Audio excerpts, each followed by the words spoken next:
नेतागिरी के चक्कर में 12वीं का पेपर छूट गया। बताइए नेतागिरी के चक्कर में क्यों छूट गया, मैं बताता हूँ आपको। भाई साहब, पढ़ाई लिखाई में ध्यान दीजिए, नेतागिरी में कुछ नहीं रखा है। आप भी जब छोटे होंगे, कॉलेज में पढ़ते होंगे, तो आपको भी फोन आते होंगे कि भाई आज नेताजी की रैली में चलेगा, पोस्टर लहराना है, नारे लगाएगा, देश को बचाने के लिए नेता बनेगा। कॉलेज में ज्यादातर लोगों ने ये किया होगा, पढ़ाई की हो या ना की हो, मैंने तो खूब की है छात्र राजनीति। लेकिन छात्र राजनीति जरूर की होगी आप लोगों ने भी, मैंने भी की। लेकिन इस राजनीति के चक्कर में अगर किसी छात्र की 12वीं की परीक्षा छूट जाए तो ये ठीक नहीं है। मध्य प्रदेश में ऐसा हुआ है। क्या है पूरी खबर, आपको बता देता हूँ। खबर मध्य प्रदेश के शहडोल से है। 8 फरवरी को मुख्यमंत्री डॉक्टर मोहन यादव शहडोल दौरे पर आए थे। मुख्यमंत्री ने यहां एक कार्यक्रम में हिस्सा लिया और जिलों को करोड़ों की सौगात दी। लेकिन इस कार्यक्रम से पहले कांग्रेस के कुछ कार्यकर्ताओं ने मुख्यमंत्री का विरोध करने की कोशिश की। कुछ लोग मुख्यमंत्री के काफिले के सामने भी आए और नारेबाजी भी की। और इन प्रदर्शनकारियों में एक नाम सत्यम प्रजापति का भी था, जो 12वीं क्लास में पढ़ता है। अब मुख्यमंत्री की सुरक्षा में चूक हुई। कांग्रेस के कुछ कार्यकर्ता उनकी गाड़ी के पास आए तो पुलिस ने कार्रवाई की और 8 फरवरी को कांग्रेस कार्यकर्ताओं की गिरफ्तारी की गई और इन प्रदर्शनकारियों में सत्यम प्रजापति भी शामिल थे।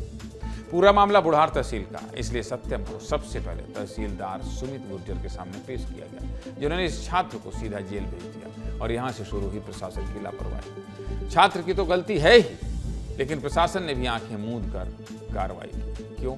सत्यम की उम्र फिलहाल 17 साल 9 महीने। मेरे बगल में जो तस्वीर चल रही है वो सत्यम की 10वीं की मार्कशीट है, जिसमें जन्म तिथि क्या लिखी है, 22 मई 2008। और अभी क्या चल रहा है, फरवरी 2026, यानी अभी 18 साल होने में 3 महीने बाकी हैं। लेकिन तहसीलदार ने बिना आधार कार्ड और कागजों की जांच परख किए सत्यम को सीधा जेल भेज दिया।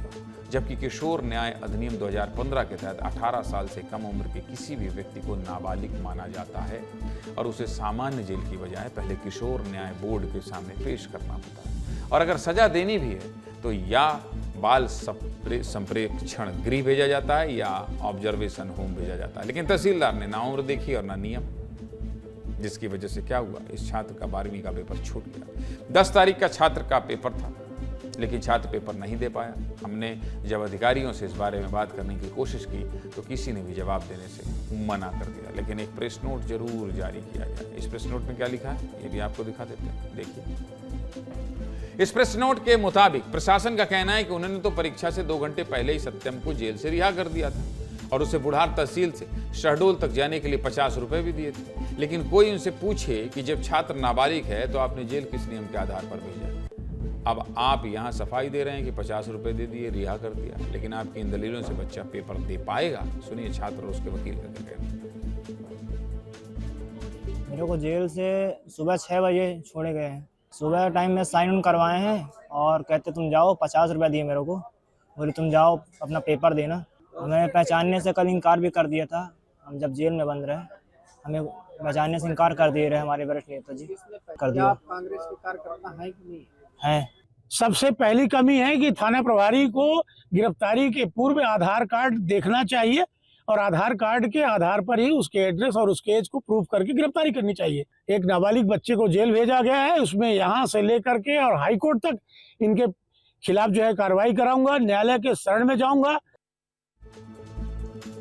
प्रशासन ने तो बात करने से मना कर दिया, लेकिन नेताओं ने राजनीति करने से बिल्कुल परहेज नहीं किया। कांग्रेस के प्रदेश अध्यक्ष जीतू पटवारी ने सोशल मीडिया पर पोस्ट किया और लिखा कि इस तरह बदले की भावना से लिए गए कदम असंवैधानिक और असंवेदनशील है। लेकिन जीतू पटवारी जी, सवाल तो आपकी पार्टी से भी है। जब वो बच्चा खुद को आपकी पार्टी का कार्यकर्ता बता रहा है तो आपकी पार्टी की तरफ से किसी ने उसको जेल के बाहर लाने की कोशिश क्यों नहीं की?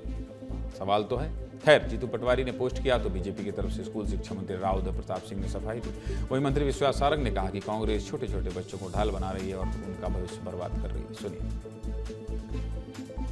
एक व्यवस्था को सामान्य करने के लिए कुछ समय के लिए कुछ लोगों को रोका जाता है, तो उस समय अचानक की गई कार्रवाई में ये नहीं पूछा जाता कि आप 17 साल 8 महीने के हो कि 18 साल 2 महीने के। मध्य प्रदेश के अंदर 0 टॉलरेंस की नीति है। माननीय मुख्यमंत्री जी के नेतृत्व में कहीं कोई अत्याचार अन्याय नहीं होगा। मुख्य मुद्दा तो यह है कि नाबालिग बच्चे को प्रदर्शन में लेकर कौन गया। मैंने तो प्रशासन से कहा है कि निश्चित रूप से सख्त कार्रवाई होनी चाहिए जो उस बच्चे को गुमराह करके प्रदर्शन में लेके गए। उसको परीक्षा से वंचित कराने का काम कांग्रेस ने किया। आज देखेंगे कि अगर एक बच्चे ने जो है काला झंडा दिखा दिया है तो आप उसे जेल में बंद कर दोगे, और जेल में जाने के बाद पता चल रहा है जब छोड़ा उस बच्चे को जेल से परीक्षा देने के लिए, अगले दिन उसकी परीक्षा थी, जब उसका पेपर जो है वहाँ पर उसको घुसने नहीं मिला। क्या व्यवस्था की सरकार ने? कलेक्टर खुद लठ चलाने लगता है। ये जब स्थिति प्रदेश में बन जाती है तो ये जो है ये किस तरह की गवर्नेंस है? सरकार को इसका जवाब देना चाहिए। बच्चों, नेतागिरी बुरी नहीं है, लेकिन जब आपका करियर ही दांव में लग जाए तो ऐसी नेतागिरी का कोई मतलब नहीं होता।